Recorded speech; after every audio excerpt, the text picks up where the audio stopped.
Hello साथियों। भारतीय नागरिक सुरक्षा संहिता 2023 अध्याय 5 में हम पढ़ रहे हैं अरेस्ट ऑफ पर्सन। धारा 35 का फर्स्ट भाग यानी भाग 1 हम आपको बता चुके हैं। अब हम पढ़ेंगे भाग 2 में। धारा 35 जो कि सीआरपीसी की धारा 41 के समरूप है। पुलिस वारंट के बिना कब गिरफ्तार कर सकेगी? व्हेन पुलिस में अरेस्ट विदाउट वारंट। धारा 35 का भाग 1 यानी सब क्लॉज 1, कोई पुलिस अधिकारी किसी मजिस्ट्रेट के आदेश के बिना और वारंट के बिना ऐसे व्यक्ति को गिरफ्तार कर सकेगी। जिसका एक का बी क्या बोल रहा है ये हम आपको बता चुके हैं, जो कि भाग 1 वीडियो है उसमें हमने आपको ए स्पष्ट किया है। अब बी क्या बोल रहा है? जिसने 7 वर्ष से कम या 7 वर्ष तक की अवधि जुर्माने सहित हो या जुर्माने के बिना दंडनीय संज्ञेय अपराध किया है, जिस संबंध में उसके विरुद्ध कंप्लेंट या परिवाद किया जा चुका है या विश्वसनीय सूचना प्राप्त हो चुकी है या उचित संदेह विद्यमान है कि उसने ऐसा संज्ञेय अपराध किया है। क्या किया है? उसने ऐसा संज्ञेय अपराध किया है। और साथ ही साथ निम्नलिखित शर्तें पूरी कर दी जाती हैं। कौन कौन सी शर्तें पूरी की जाती हैं? फर्स्ट शर्त क्या है?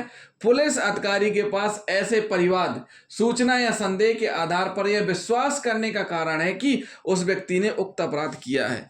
विश्वास करने का कारण है कि उस व्यक्ति ने उक्त अपराध किया हुआ है, उस स्थिति में भी गिरफ्तारी कर सकते हैं। सेकंड पॉइंट क्या बोल रहा है इसका? बी का सेकंड, पुलिस अधिकारी को यह समाधान हो गया है कि ऐसी गिरफ्तारी निम्नलिखित कारणों के लिए आवश्यक है। ऐसी गिरफ्तारी क्यों आवश्यक है? ये निम्नलिखित वो पुलिस अधिकारी लिखेंगे। ए क्या कह रहा है? ए इसका जो है सेकंड पॉइंट का, ऐसे व्यक्ति को कोई और अपराध करने से रोकने के लिए। ए क्या कह रहा है? ए पॉइंट सेकंड का, सेकंड सब क्लोज का सब क्लोज ए क्या कह रहा है? ऐसे व्यक्ति को कोई और अपराध करने से रोकने के लिए। एक अपराध तो उसने किया ही है, अब उसको दूसरा अपराध करने से रोकने के लिए गिरफ्तारी आवश्यक है। क्या कह रहे हैं पुलिस अधिकारी? पुलिस अधिकारी को यह समाधान हो गया है कि अगर इसको नहीं गिरफ्तार किया गया तो ये बहुत सारे अपराध करेगा, बहुत सारे लोगों के साथ घटना करेगा। तो उस स्थिति में क्या होता है कि ऐसे व्यक्ति को कोई और अपराध करने से रोकने के लिए गिरफ्तार करना। दूसरा पॉइंट बी क्या कह रहा है? बी कह रहा है अपराध के समुचित अन्वेषण के लिए, संपूर्ण इन्वेस्टिगेशन के लिए, अपराध के समुचित अन्वेषण के लिए आवश्यक है। अन्वेषण के लिए मतलब इन्वेस्टिगेशन के लिए। क्यों? क्योंकि वह इन्वेस्टिगेशन प्रभावित कर सकता है। कैसे प्रभावित कर सकता है? अगर वह गिरफ्तार नहीं होगा तो इधर उधर से सिफारिश लगवा सकता है, डरा धमका सकता है साक्ष्यों गवाहों को, उन सबको प्रभावित कर सकता है जो इन्वेस्टिगेशन के पार्ट हैं। इसलिए गिरफ्तारी आवश्यक है। सी क्या कह रहा है? साक्ष्य को गायब करने या छेड़छाड़ करने से रोकने के लिए। सी कह रहा है ऐसे व्यक्ति को ऐसे अपराध के साक्ष्य को गायब करने या ऐसे साक्ष्य के साथ किसी भी रीति में छेड़छाड़ करने से रोकने के लिए जो अपराध उसने किया हुआ है, जो उसके खिलाफ अपराध दर्ज किया गया है, उस अपराध में जो साक्ष्य हैं अगर उसको गिरफ्तार नहीं किया गया तो साक्ष्य को नष्ट कर देगा, गायब कर देगा, उन साक्ष्यों के साथ छेड़छाड़ करेगा। इसलिए उसकी गिरफ्तारी आवश्यक है। डी क्या कह रहा है? मामले के तथ्यों से परिचित व्यक्तियों को उत्प्रेरित करने, धमकी देने, उससे वायदा करने, न्यायालय पुलिस के सामने तथ्य प्रकट न करने के लिए मनाया जा सके को रोकने के लिए। अब देखिए, उस व्यक्ति को, जिस व्यक्ति के विरुद्ध मामला कायम हुआ है, वह व्यक्ति कुछ भी कर सकता है। क्या कर सकता है? उस व्यक्ति को रोकने के लिए। किस चीज के लिए रोकने के लिए? कि किसी ऐसे व्यक्ति को जो मामला कायम हुआ है, जो पीड़ित पक्ष है, पीड़ित पक्ष से जुड़ा हुआ किसी ऐसे व्यक्ति को जो मामले के तथ्यों से परिचित है, मामले के तथ्यों से परिचित है, गवाह है, जिसने घटना देखी हुई है, जो पीड़ित है, उसे उत्प्रेरित कर सकता है, उसे धमकी देने या उससे वायदा करने जिससे वह न्यायालय या पुलिस अधिकारी को ऐसे तथ्यों को प्रकट ना करे, ऐसे तथ्यों को प्रकट ना करे जिसके ऊपर उसको सजा हो, जिसके ऊपर जो उसके अगेंस्ट हो। अगर वो प्रकट हो जाएंगे तो वो नहीं बच पाएगा। ऐसी स्थिति में वो क्या करेगा? वो व्यक्ति जिसके खिलाफ मामला कायम है उसको मनाएगा। किसको? जिसको इन तथ्यों के बारे में जानकारी है, तो वो मना ना पाए, इस प्रकार से धमकी ना दे पाए, उस प्रकार से उत्प्रेरित ना कर पाए, इसके लिए रोकना आवश्यक है उसको। इसलिए उसकी गिरफ्तारी जरूरी है। ई पॉइंट क्या बोल रहा है? जब तक ऐसे व्यक्ति को गिरफ्तार नहीं कर लिया जाता तो न्यायालय में उपस्थिति जब भी अपेक्षित हो सुनिश्चित नहीं की जा सकती। साथियों, क्या होता है कि अगर उसको नोटिस दिया जाता है न्यायालय में उपस्थित होने के लिए, ये हम पढ़ रहे हैं 7 वर्ष तक के अपराध, ऐसे अपराध जिनमें 7 वर्ष तक की सजा का प्रावधान है। नोटिस दे रहे हैं, पता है अपराध करने के बाद फरार हो जाएगा, भाग जाएगा, उपस्थित ही नहीं हो पाएगा, चालान ही नहीं पेश हो पाएगा। तो इस स्थिति में जरूरी है, किस लिए कि उसकी गिरफ्तारी इसलिए जरूरी है, क्यों? क्योंकि न्यायालय में गिरफ्तारी के सिवाय उसकी उपस्थिति संभव नहीं है। गिरफ्तार नहीं करेंगे तो भाग जाएगा, फरार हो जाएगा और उसकी उपस्थिति नहीं करवाई जा सकेगी। तो ऐसी स्थिति में न्यायालय में उपस्थिति के लिए जब भी अपेक्षित हो सुनिश्चित की जा सकती है, इसलिए गिरफ्तारी आवश्यक है। इसको हम एक रेखा चित्र के माध्यम से समझाएंगे।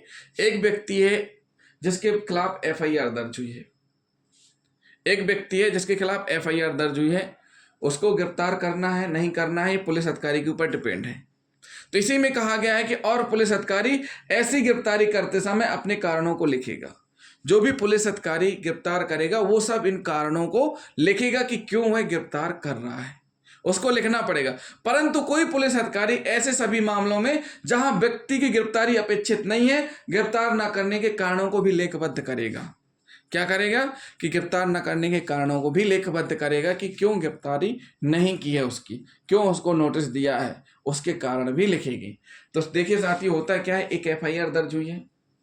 एफआईआर दर्ज होने के बाद एफआईआर ऐसी दर्ज हुई है उन अपराधों में जिनमें की सजा 7 वर्ष तक या 7 वर्ष से कम का कारावास से दंडनीय है, जुर्माना सहित। इसमें पुलिस अधिकारी चाहे तो गिरफ्तारी कर भी सकते हैं, चाहे तो नहीं कर सकते। अगर गिरफ्तार कर रहे हैं तो उनको कारण देना है और गिरफ्तार नहीं कर रहे हैं तो भी कारण देना है। फिर एफआईआर हो गई उस व्यक्ति को फिर से अपराध करने के लिए, फिर से अपराध ना करे। उस व्यक्ति को गिरफ्तार इसलिए कर रहे हैं ताकि वह फिर से अपराध ना करे। क्यों? क्योंकि अगर फिर से अपराध करेगा तो एक प्रकार से समाज में अशांति फैल जाएगी, फिर पुलिस को कोई समझेगा ही नहीं। क्यों? क्योंकि वो ये समझेगा कि हमारा क्या हुआ, हमने एक को मारा, हमारा थोड़ी ना कुछ हुआ, हम दूसरे को मारेंगे, ऐसे 4 को मारेगा, 6 को मारेंगे, तो आम जनता बाहर निकल नहीं पाएगी। तो ऐसी स्थिति में क्यों है, अपराध की फिर से पुनरावृत्ति ना करें, उस चीज को रोकना आवश्यक है। क्यों? क्योंकि यह बिल्कुल समाधान हो गया पुलिस अधिकारी को कि वह अवश्य दूसरा अपराध करेगा। समुचित अन्वेषण के लिए अगर इन्वेस्टिगेशन में सहयोग कर रहा है तब उसकी गिरफ्तारी आवश्यक नहीं है, अगर पुलिस अधिकारी को यह समाधान हो गया। अगर पुलिस अधिकारी को समाधान है कि वह सहयोग नहीं करेगा अन्वेषण में, तो उस स्थिति में समुचित अन्वेषण के लिए भी गिरफ्तार कर सकते हैं। इन्वेस्टिगेशन में क्या होता है, साक्ष्य एकत्रित करना होता है। जब भी घटना घटित होती है तो पुलिस क्या करती है, साक्ष्य एकत्रित करती है ताकि मामला मजबूती से न्यायालय में पेश किया जा सके। तो ऐसा व्यक्ति जिसने ये अपराध किया है, अगर उसको गिरफ्तार नहीं किया गया तो उस स्थिति में साक्ष्य को नष्ट कर देगा, साक्ष्य को छेड़छाड़ कर देगा। तो फिर क्या होगा, फिर उसको उसके अगेंस्ट वो चीजें एकत्रित नहीं हो पाएंगी। तो ये सारी चीजें रोकने के लिए साक्ष्य एकत्रित करना है, साक्ष्य को के साथ वो छेड़छाड़ ना करे या साक्ष्य गायब ना कर दे, इसलिए गिरफ्तारी। कथन लेख बात करती है पुलिस इन्वेस्टिगेशन के दौरान।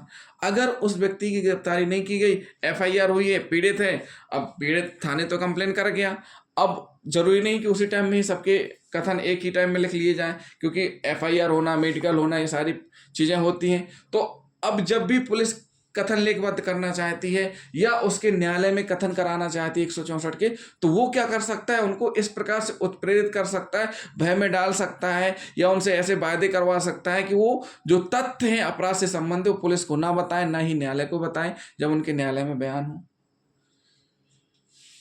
एक कंडीशन और है, न्यायालय में उपस्थिति। अब देखिए, जिसके खिलाफ मामला हुआ है, एक बार एफआईआर रजिस्टर्ड होने के बाद उस एफआईआर को जब तक न्यायालय में पेश नहीं कर दिया जाता, यानी कैसे, इन्वेस्टिगेशन पूर्ण करके चालान सहित, तब तक वो एफआईआर थाने में ही रहेगी। यानी कि वो अपने आप वो केस समाप्त नहीं होगा। समाप्त कैसे होगा, न्यायालय में जब जाएगा, न्यायालय में विचारण चलेगा, वहां डिसाइड होगा सजा या बरी, दोष मुक्ति या दोष सिद्धि। तो न्यायालय में उपस्थिति, अब उसको पेश करना भी जरूरी है न्यायालय में।